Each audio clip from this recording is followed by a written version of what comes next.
नमस्कार, नमस्ते Phaltan YouTube channel मध्ये मी राजकुमार गोपने आपलं स्वागत करतो।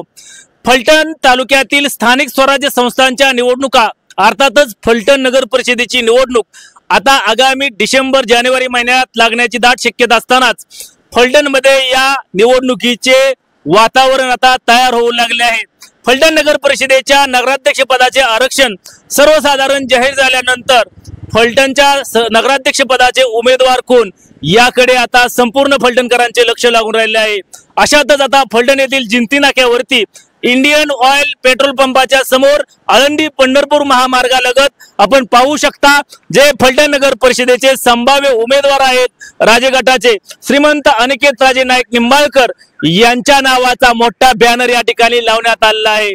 आरंभ नवपर्वाचा उच्च विद्याविभूषित शांत संयमी व सुसंस्कृत व्यक्तिमत्व प्रभावी व अभ्यासू वक्तृत्व फलटण संस्थांचे युवराज श्रीमंत अनिकेत राजे रामराजे नाईक निंबाळकर राज तिलक की करो तयारी अशा प्रकार आशयाचा हा फलक मोठा लावण्यात आला आहे। आळंदी पंढरपूर महामार्गालगत फलटण शहरातील जिंती नाक्यावरती लावलेला हा बॅनर सर्वांचे लक्ष वेधून घेत आहेत।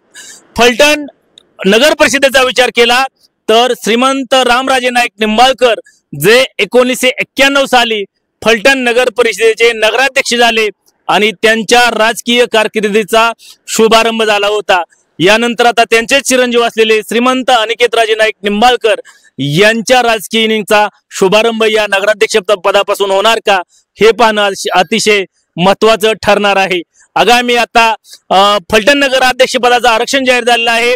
निवडणुका काही दिवसातच जाहीर होणार आहेत। राजे गटाकडून श्रीमंत अनिकेत राजे यांचं नाव जवळपास निश्चित असल्याचं कार्यकर्त्यांकडून सांगण्यात येणार असतानाच जिंती नाक्यावरती लावलेला आळंदी पंढरपूर महामार्गालगतचा हा बॅनर आता सर्वांचे लक्ष वेधून घेत आहे।